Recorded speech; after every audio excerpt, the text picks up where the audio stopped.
Today, we gather to celebrate a milestone, 20 years of National Collaboration Center for Indigenous Health. We recognize and honor the work that uplifts the voices, wisdom, and wellness of the Indigenous people of our lands. The NCCIH commitment to community-driven, culturally grounded research aligns with our own ways of knowing, sharing, and caring for generations to come. May we continue to hold strong the blessings of the Creator for our land, our stories, our families.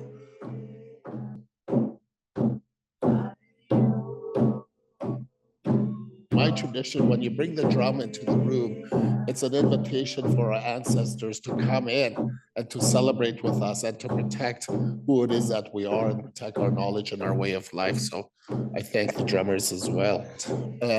What is knowledge? How do we use knowledge?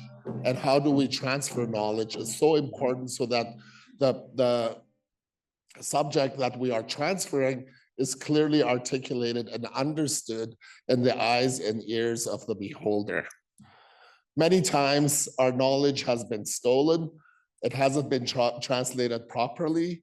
And through the creation of the center, it provides policymakers, it provides the partners with knowledge that comes directly from the academic, from Indigenous communities. And for that, I really applaud the work that the staff has been doing, particularly Dr. Margot Greenwood, now the Senator. Congratulations, Senator.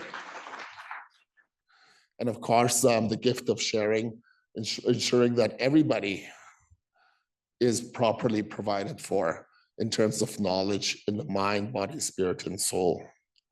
And of course, love. Ensuring that we love one another, loving humankind, and loving the earth and nature are all the teachings. And I believe that the Institute has really embraced these principles in drafting its documents to educate not only policymakers, but the public in general. So also, I would like to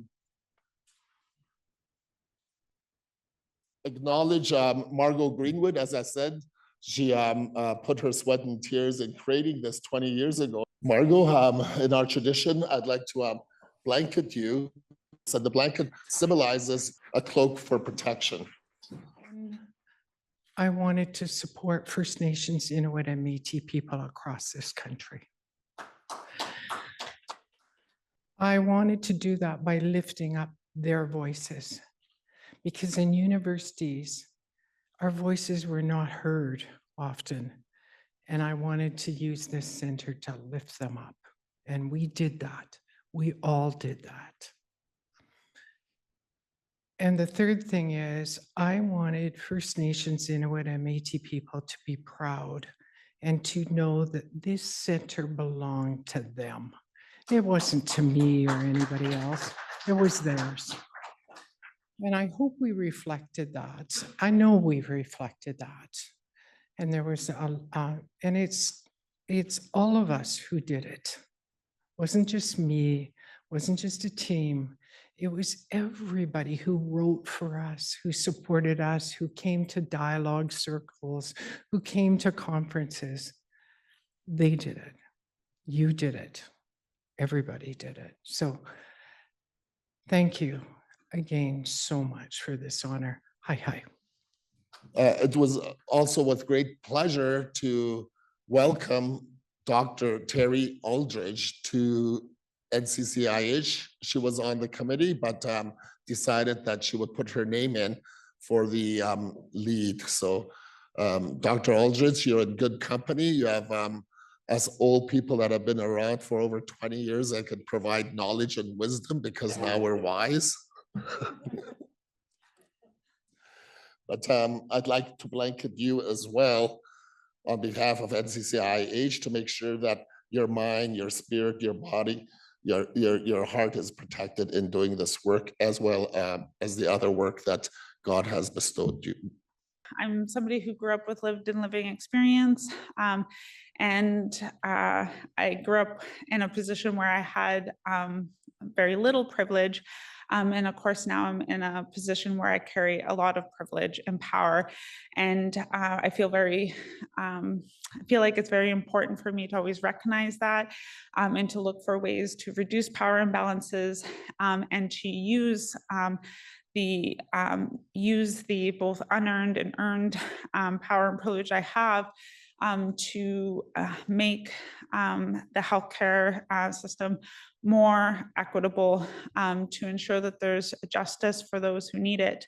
And so when I think about a vision, and especially in a time where there's more division, more hate, I would say, and more targeting of some of our communities with our various intersectionalities, then my commitment is that our focus on our work will be, we're going to serve our communities that are the most remote, that are the most oppressed, the ones that are the least safe first.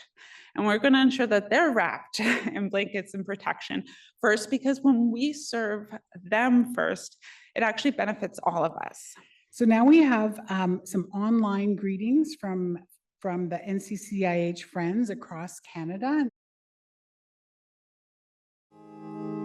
NCIH was an act of bringing Indigenous people, communities, and nations home, journeying us on to a collective lodge.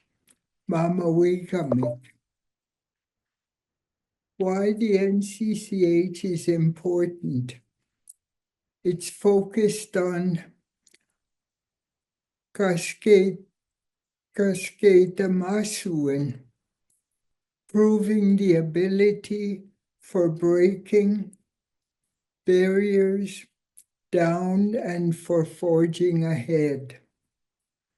This art was accomplished by founders like Senator Margot Greenwood, grounders like Albert Marshall, Don Fiddler, Dr. Tom Dignan, and many other advisory committee members.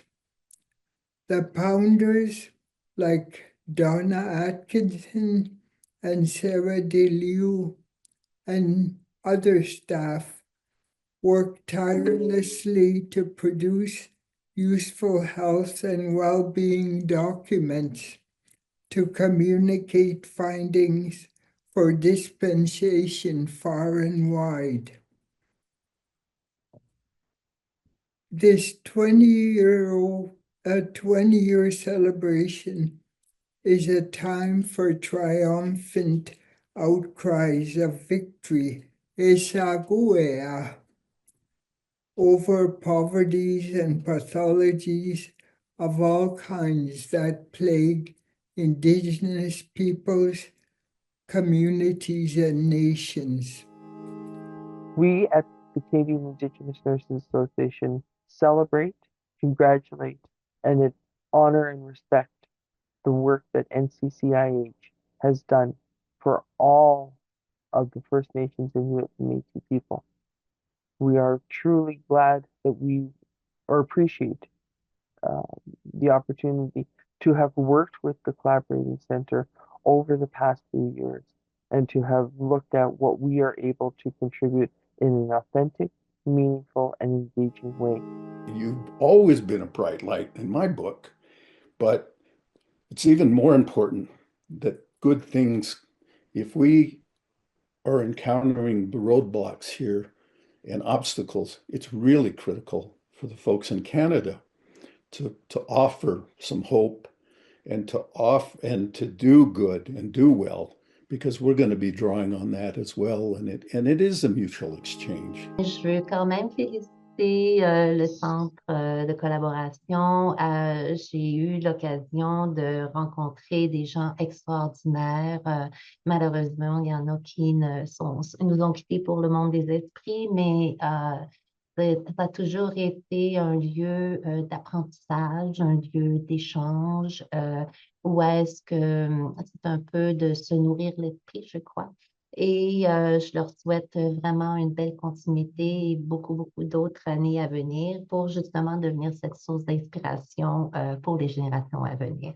Donc, félicitations, congratulations. We talk about the Collaborating Center as an entity here at UMBC, but really what it is, it's a collection of dedicated people that saw the light, saw the opportunity, had a vision, not unlike how UMBC came to be, to really do something meaningful, powerful, and impactful. So I just want to send my heartfelt congratulations to all those that have been involved over the 20 years of the Collaborating Center, and really looking forward to seeing what happens next. I think NCCIH is important because Indigenous people's lives have been framed through lenses that are not our own for so long. So, how our health is understood, how well-being is understood, how our needs and realities are understood has for so long been determined by through frameworks that are introduced by others. And so I think at the national level and at the local level, having Indigenous perspectives on our health determinants, the priorities, the needs, the approaches, I think is an essential part of our self-determination and our ability to shift and transform, the lenses that have been introduced by others. So I think that a center like NCCIH really powerfully, provides a space for all of us who are concerned about our health and well-being, about our future, the current state of our communities and families to come together and to kind of put our minds together and to take up those issues in a collective way. Et ce travail-là, l'important, c'est justement sa mission qu'il a de travailler principalement avec les peuples autochtones, d'influencer aussi les politiques publiques, d'influencer aussi le travail des gouvernements, de leur faire mieux comprendre les réalités, mais aussi toute la diversité qui peut exister entre nos peuples et aussi entre les différents territoires. Let's look at NCCIH in 500 years. What will that look like?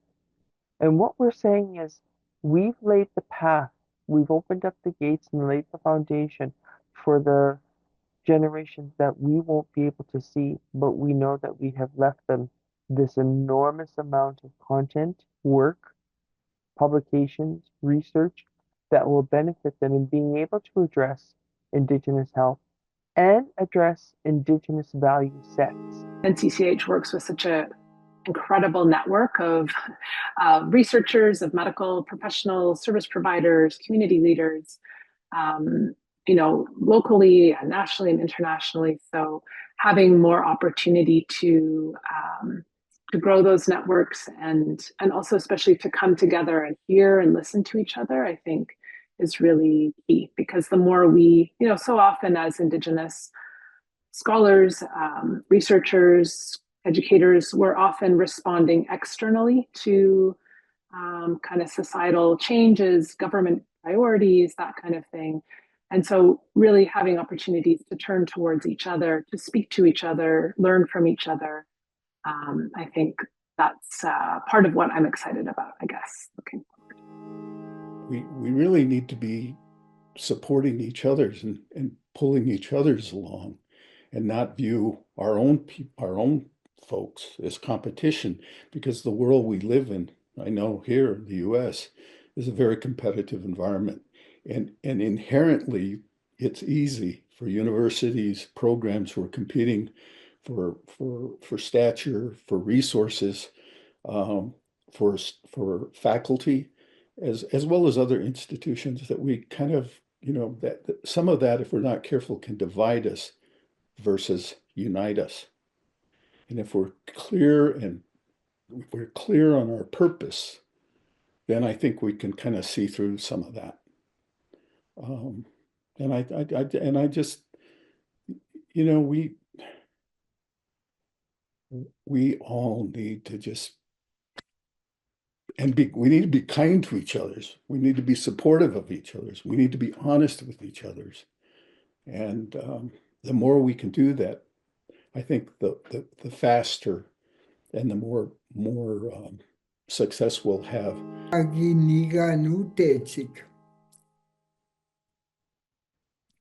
To advise the next generation of public health researchers, practitioners, and decision makers, there is a need to be mindful of continuing to be influencers. There are at least 4 quadrants to consider going forward. 1, always seeing something of worth by using our imagination. Wapatikewin. 2, recognizing something old is so essential, it is new again. Kayasisi and it's better known as tradition, in English that is. 3, being mindful of innovation, Uskewin, homegrown and transformative activities or positions. Last but not least, keeping miupayuan, good turns from changing fortunes, front and center.